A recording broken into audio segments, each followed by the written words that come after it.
right, welcome back to the Built to Grow podcast. I'm your host, Tim Lyons, in the studio with the stutter and pause, joined by Randy Inkson. What's up, man? Hey, I love this studio. I love how crisp.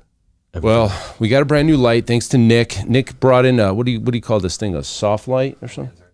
What? A lantern. Ooh. Holy shit. We got a lantern, boys and girls. We got a lantern. It's overhead. It's got a nice soft glow. So if you're watching us on YouTube, you can definitely see the cinematic softness in my skin tones. Brings out the nice dark circles below my eyes. It really is nice. Makes me look 78 instead of 58 like normal. All good, guys. Got a great episode for you today. And this one really is... There's a lot of chatter in the industry, right? A lot of chatter. And, you know, we definitely have our flag in the ground on one side of this argument.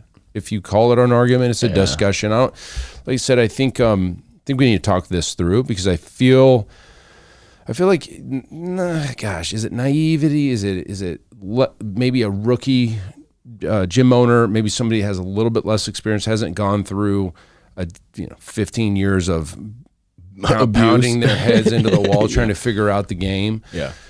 But what I'm talking about here is high ticket versus what I would call monthly recurring revenue as the base foundation of your revenue, right? Correct. And really where this is coming from is there's a lot of, I don't say gurus, coaches, there's a lot of programs being thrown around like, hey, make 50,000 this month or make whatever, hundreds of thousands of dollars, 150,000, yeah. Which, hey, it sounds great. And you know, if you're a struggling gym owner and you get an opportunity to get out of a hole because there's big money this month coming in, then yeah, that's very appealing. Yeah. And I could see that. In fact, even to a veteran owner like myself, who wouldn't want an extra $100,000, right? But once you start digging into what it is, sometimes, not all of them. Like, look, guys, I know the tip of the iceberg when it comes to any of these programs that are being thrown around. Because, guys, just so you know, I own a gym, and I get targeted by the same ads that you do when you scrolling through Instagram and Facebook and everything else, right? So and apparently plenty of cold DMs and emails and yep. Oh yeah.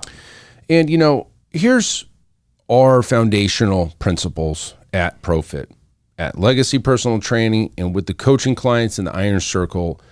We all believe in pretty much this. And what that is building your business's reoccurring revenue to a point where it exceeds your base operating expenses as early in the month as possible for a long-lasting, sustainable business. Yeah, it's a foundation. It's pretty simple. Build up your recurring revenue, your EFT, there's a lot of names for it. The monthly subscriptions that you get every month to a point where it well exceeds all of your expenses in a given month, to where if, God forbid, you left town, nobody made a sale, your business is not going to go negative for that month. Yeah, exactly. That's what I would want to see every gym owner focus on first. Yeah, you always mention clarity happens when. It does. Right? Major clarity. Yeah, for a good reason, right? If you're going into the month and you don't know where the next dollar is coming from, your decisions are based more in that scarcity mindset, right? It's a desperation move. It's what do I have to do? And nobody wants to be in a position of having to do something, right? If you know that your base operating expenses are covered just by the business that you've built already, you're in a position to be able to take some risks or educated decisions on continuing to move the needle forward, right? Maybe you layer in a high ticket item or option when you have that type of reoccurring revenue built into the business already. But yeah, to do it from a place where, to your point, every month you're relying on a Hail Mary to pay the bills, let alone succeed in this industry, it's the exact opposite way that we've ever preached and thought about the business. It's a tough business to be in the first place. I could not imagine treating my business like living paycheck to paycheck, below paycheck to paycheck. Yeah. It's a tough place to be. And listen, I've been there. I mean, I started just like everybody else. I didn't make it. I didn't open my business with profit, right? I opened the business with 0 clients because I was not a personal trainer that brought over a stable of clients, opened a gym with 50, 80, 100 clients to start. Yeah. I literally was working in construction, and this was going to be a side project while I was over here building, buildings and project, whatever, townhouses or whatever the hell I was building at the time. Yeah. And the gym was going to have, it was just going to be my side hustle at the time. The turnkey cash flow in business, right? Well, I didn't, I didn't start the traditional way, right? Where you're a trainer and you're in the business and everything. My whole thing was I want to be a business owner. I'm going to hire this stuff out and, have an operation. And obviously things changed quickly. Like literally 2 weeks before I opened the doors, I got laid off, right? Yeah. It was the 2008-9 type of, and when I was in commercial, so we were like a little bit behind the housing stuff, and yeah, that was tough. But look, everything happens for a reason, and I guess my point here is this: if I was behind the 8 ball every month in high stress and I was coming out of pocket, I would be looking for Hail Marys every chance I could. Yep. But if you can dig deep and systematically grow your business, your recurring revenue month over month, and what we look at is called the delta. The delta is our one KPI that you can focus on that takes in consideration your growth or decay for recurring revenue. All of your new sales, upgrades, freezes, everything kind of goes into this one formula. If you guys want help with that, trackyourdelta.com. I think that's still live. I believe it is, yeah. Trackyourdelta.com if you want to pick that up. But this is the one KPI that you can focus on that will continue to allow you to focus on one number that will grow your EFT, your monthly recurring revenue. And the reason I like to use it and keep it tracked is because if you get a rash of cancellations, right now what your number is that you have to overcome, and then you could really dig in deep, make more calls, get referrals and all these things that kind of overcome that. Because if you can just be positive every single month for a long period of time, your business will change. Yeah, absolutely. Okay. Now let's go back to the high ticket thing and the appeal and all this stuff. There's some good people coaching this stuff out there in the world. And while I agree to some extent, some of it makes a lot of sense. I think one of the major things I think comes out of the whole industry of high ticket that's good is that it allows gym owners to understand you can charge a lot more for your products and services because they are worth it. Completely agree. That is the best thing that comes out of that.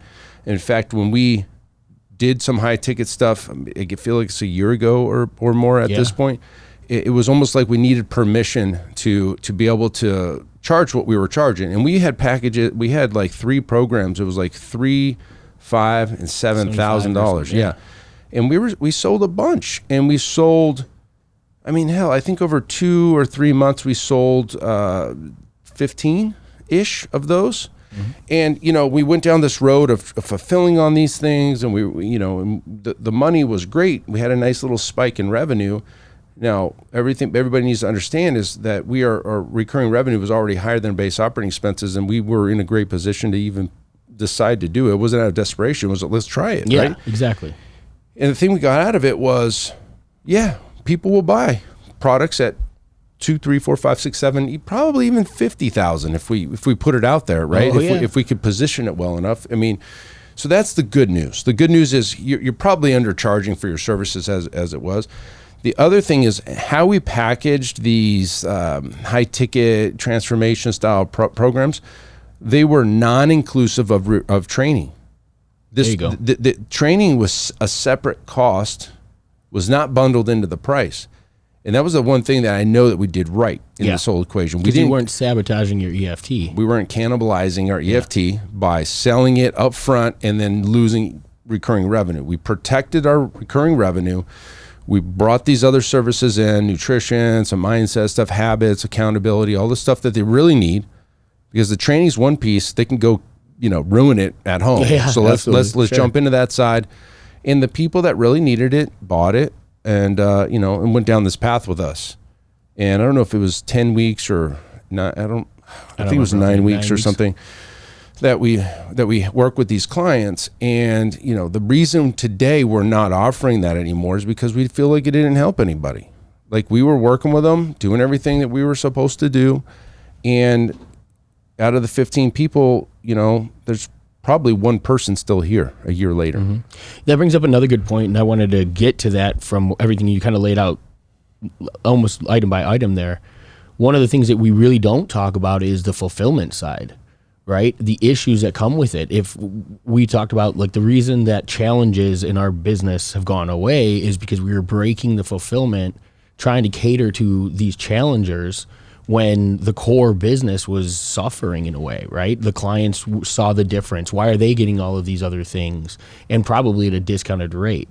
When it comes to the fulfillment of these things, if you don't have the capacity to fulfill on a high ticket item, if you don't know what to layer in and where to provide the value, or if it's going to affect your daily business, that's a distraction. It might not be an opportunity. You know what I mean? And so that's the thing. Don't be distracted by the promise of big numbers without the understanding of what goes into it in order to fulfill that as well. Mm-hmm. That's huge, because in this industry, when you see the online side and things like that, and these big packages, and the low fulfillment desire from some trainers and things out there, like, it's also putting a bad taste in consumers' mouths, and it can do the exact same thing that challenges did to the industry.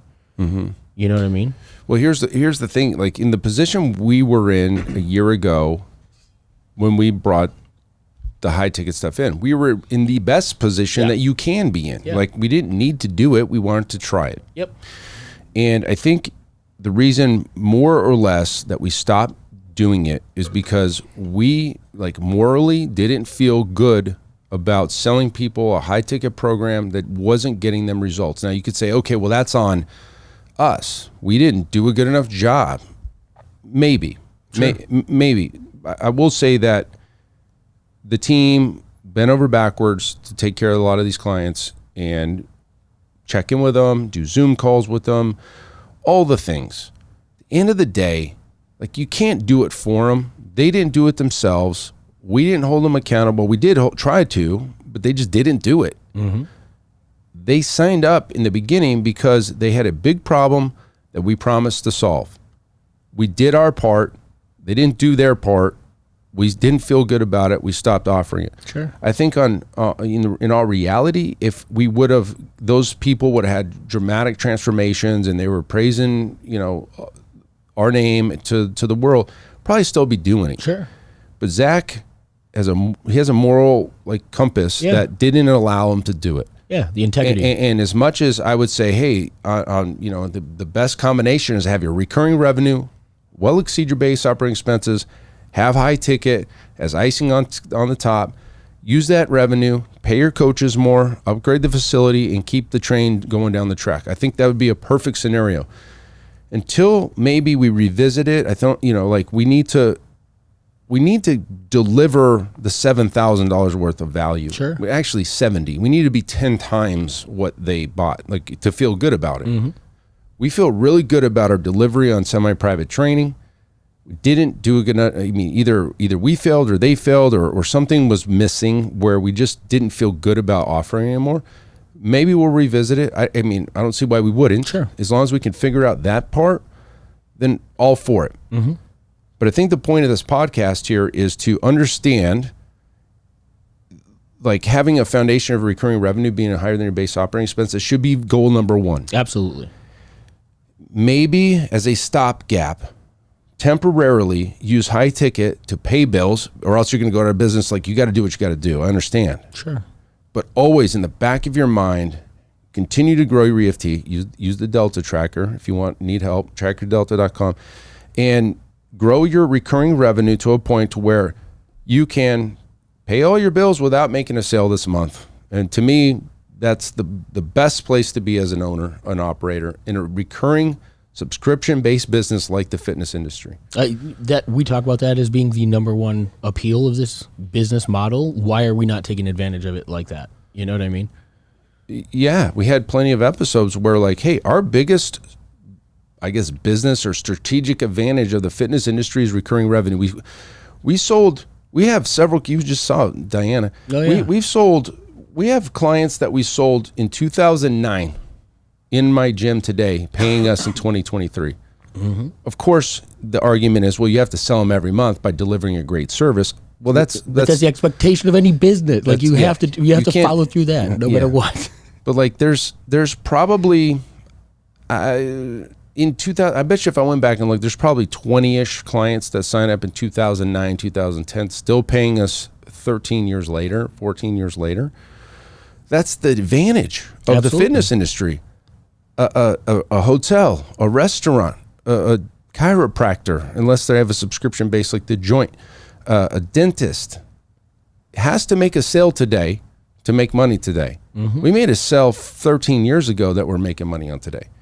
And I would argue if you can put ancillary things like supplement subscriptions and online coaching recurring revenue on top of all of this, even if somebody moves out of your area, you can retain them. You can retain them on paper, well, as a client, but just not as a in-person client. You can do some stuff online or subscription, drop ship stuff, like all of that to protect, right, your core customer base. I think that you nailed it though. Like the core is that reoccurring model. You know what I mean? Like those that are in your gym paying you month over, that is your core, right? Once that's there, once you have that in the position, that's when the ancillary stuff starts to come into play. Mm-hmm. That's when that secondary expansion, profit centers, all of that stuff starts to give you actual opportunity to go that much further instead of having to, because like at the end of the day, you're juggling, right? If you add another profit center, another delivery to the service of your business, you now have to take some level of energy and focus and put it on that. Correct. You know, and if your core, the delivery of your product training isn't there yet, start there. Then you look to your point, whether it's high ticket, whether it's FST, whether it's nutrition, supplements, all of those things, you have to figure out your core first. Otherwise, you're just splitting your capacity. Yep. And at the end of the day, you're going to end up with somewhat similar result, just a hell of a lot more stressed. Yeah, that's true. Or you're having to make sales and come from behind every month, and that's the last thing I want. Like if I could snap my fingers and say, hey, what's the one thing I would love for every gym owner that to do in their business is to get their recurring revenue higher than their base operating expenses. Do that first, and then watch the pressure come off. Like, oh, dude, our recurring our base operating expense is $34,000 a month, whatever that is, and we're making $44,000. Like that's pretty dang cool, right? Like, okay, we don't have to make a sale. Let's go to Jamaica for 3 weeks. And that's like, I'm glad you said that, because that at the end of the day, right, the business, the numbers, all of that it's one aspect of it. But what is it providing for you as the gym owner? There you go. Our mission is to help gym owners win. Every single day, we're hammered with conversations on gym owners that are stuck in their position. This is the ticket out, guys. This is the only thing you have to focus on. When this happens, all of the clarity comes into place, and then you start making decisions that will allow you those opportunities. This is the core foundation of our coaching. It's the core foundation of this podcast, essentially. I mean, everything that we eat, live, breathe is this as step one. And if you're not there, your problems we can almost articulate, because everybody's been in that same position. When this happens, your business changes, your life changes, vacations happen, time away happens, hiring that next employee happens. All of those things become possible, but this is step one. 10-4. All right. Hopefully this helps you guys, gets the wheels turning. Hopefully that helps. Until next episode, keep changing lives. See you on the next show. Bye. All right, and thank you for listening to that episode of the Built to Grow podcast, where we help gym owners win. Now, do you want to connect with me and other gym owners online? All you need to do is join our private Facebook group, Business Talk with Fitness Professionals. Just head on over to Facebook and type in Business Talk with Fitness Professionals, and when you do, we're going to give you our 10 marketing strategies 7-figure gym owners use to win. I look forward to seeing you in the next episode. Until then, keep building something great.